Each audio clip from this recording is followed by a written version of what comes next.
Hello दोस्तों, कैसे हैं आप सब। उम्मीद करता हूँ अच्छे होंगे और स्वागत है आपका इस वीडियो में। और इस वीडियो में हम देखेंगे कि गुणनखंड को कैसे करें। अगर आपको गुणनखंड के बारे में जीरो नॉलेज है तो इस वीडियो को देखने के बाद आपका ये जीरो नॉलेज 100% तो नहीं लेकिन 90% तो हो ही जाएगा। यानी गुणनखंड आप लगाना सीख जाओगे इस वीडियो को देखने के बाद। तो चलिए फिर इस वीडियो को बिना देर के वीडियो को शुरू करते हैं। सबसे पहले तो अगर क्लास 6th में हैं आप, या फिर 7th में हैं, या फिर 8 में हैं, या फिर कॉम्पिटिटिव एग्ज़ाम की तैयारी कर रहे हैं, या फिर 9th 10th 11th 12th, आपकी बेसिक मैथ अगर क्लियर नहीं है, अगर आप गुणनखंड लगाना नहीं जानते तो मैथ के बारे में जान जाइए कि आप कुछ नहीं जानते।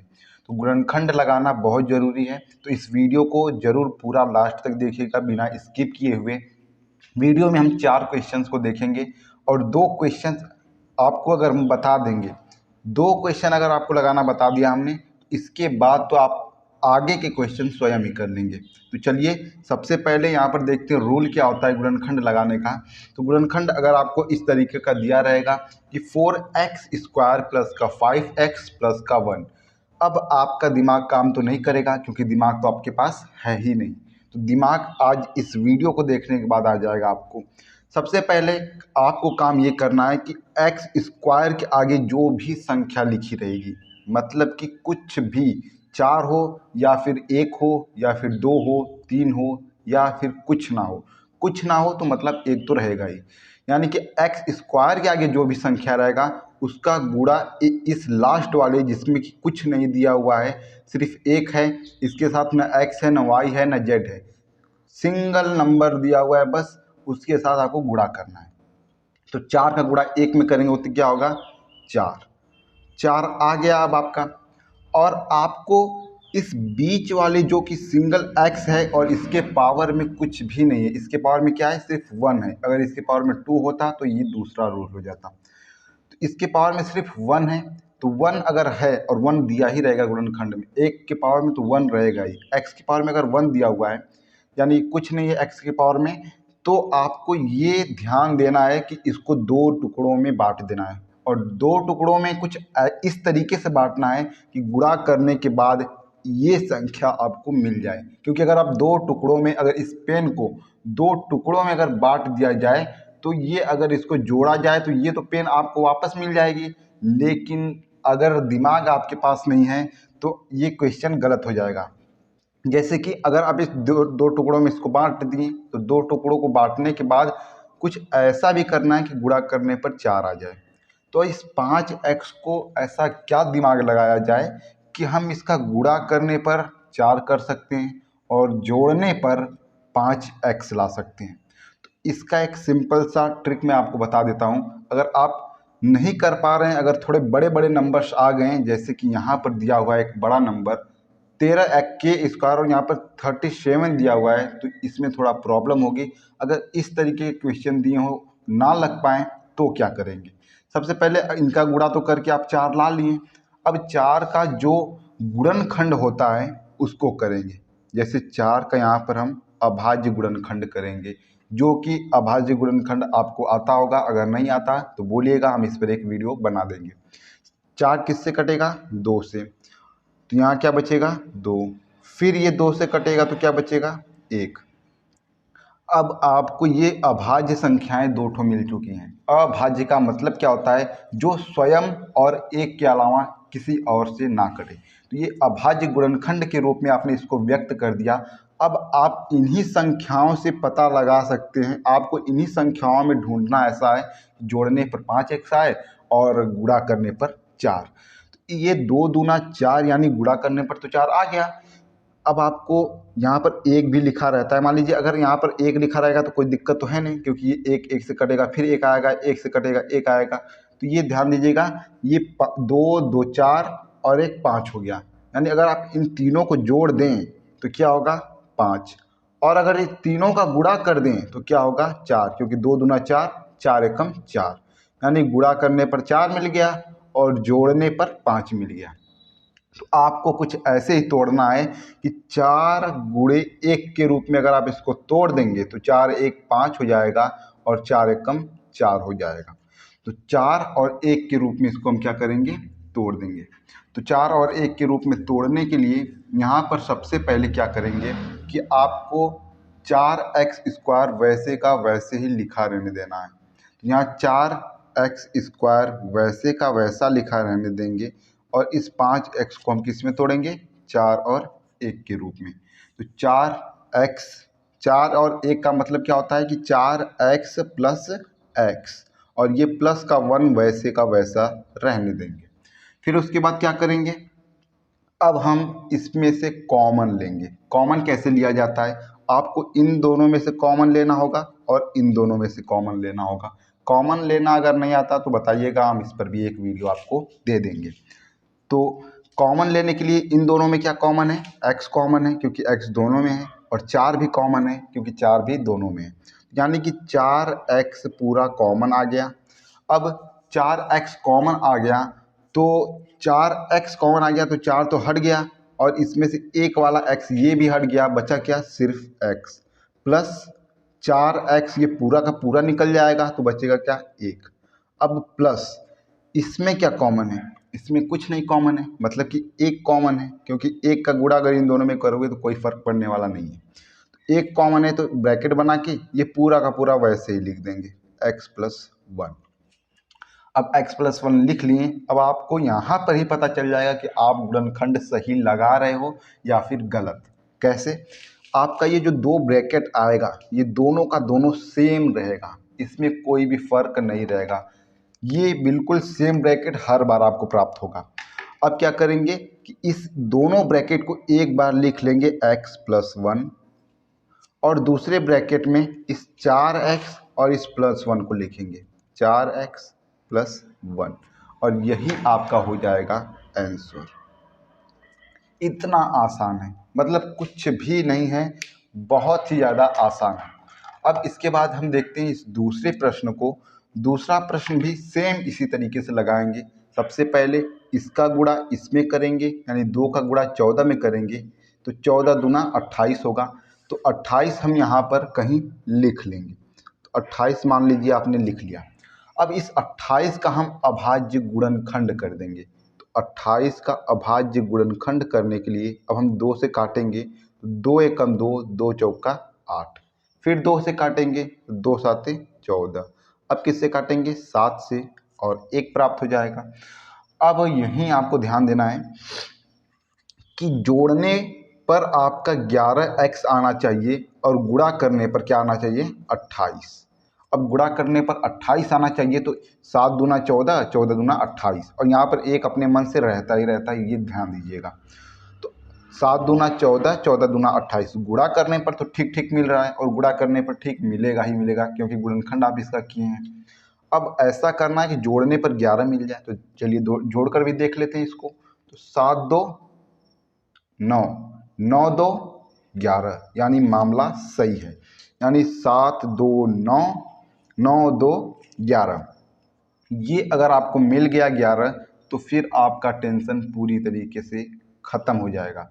लेकिन अगर आपने 11 लिख दिया, इसको यहाँ 11x ही लिख दिया, तो फिर आपने इसको तोड़ा क्या, यानी आपको 11x को तो तोड़ना ही तोड़ना है, जोड़ने पर 11x आना चाहिए। तो ये 7 2 9 हो गया, यानी 9 को एक बार लिख देंगे और फिर 2 को एक बार लिख देंगे, और 9 दूना 18 हो गया, यानी गुणा करने पर तो 18 आ गया, और आना क्या चाहिए, 28।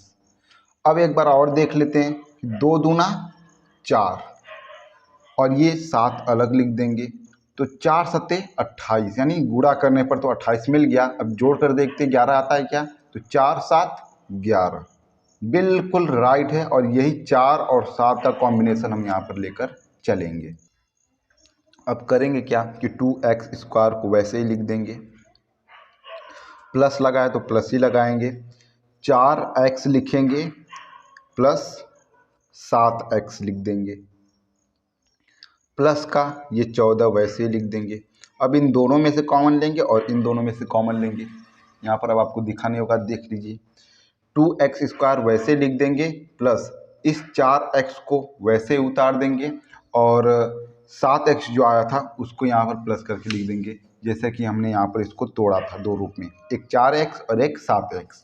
इसी को तोड़कर हम यहाँ पर 4x प्लस 7x लिख दिए, प्लस का और ये 14 लिख देंगे, तो 14 भी हो गया। अब इन दोनों में से कॉमन लेंगे और इन दोनों में से कॉमन लेंगे। इनमें से कॉमन 2 होगा और ये x होगा, तो यहाँ 2 और x कॉमन हो गया, तो 2 से 2 हट गया, x से x हट गया, सिर्फ एक x बचेगा और प्लस 2 दूना 4 और x से x हट गया प्लस। अब इन दोनों में क्या कॉमन है, तो इन दोनों में तो x कॉमन है नहीं, कॉमन 7 मिलेगा। अगर 7 कॉमन ले लेते हैं तो ये 7 तो हट जाएगा, बचेगा क्या x और प्लस 7 दूना 14। अब आप देख लीजिए आपका ब्रैकेट सेम है कि नहीं। अगर ब्रैकेट सेम है तो गुणनखंड बिल्कुल सही जा रहा है, कोई भी गड़बड़ नहीं है।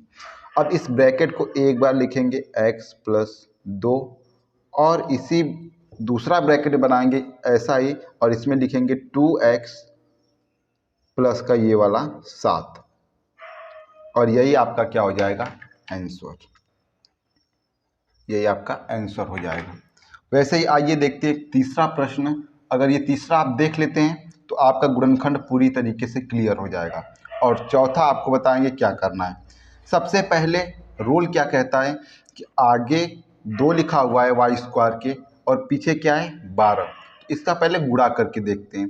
तो 2 गुणे 12 यानी कि 24, यहाँ पर 24 मिल गया। अब इस 24 का हमको क्या करना है, अभाज्य गुणनखंड करना है। तो इसका अभाज्य गुणनखंड करेंगे, 2 से कटेगा 12 बचेगा, फिर 2 से कटेगा 6 बचेगा, फिर 2 से कटेगा 3 बचेगा, फिर 3 से कटेगा 1 बचेगा, फिर एक लास्ट में ऐसे ही लिख देना है ताकि आपको आगे समझ में आ सके। अब कुछ ऐसा कॉम्बिनेशन लाना है कि गुणा करने पर तो 24 मिल जाए, गुणा करने पर 24 मिल जाए, लेकिन जो 24 होना चाहिए वो माइनस का होना चाहिए, क्योंकि आपने -12 गुणे 2 किया है जो कि -24 देगा। आपको -24 चाहिए न कि 24, तो -24 चाहिए, ये ध्यान में रहना चाहिए।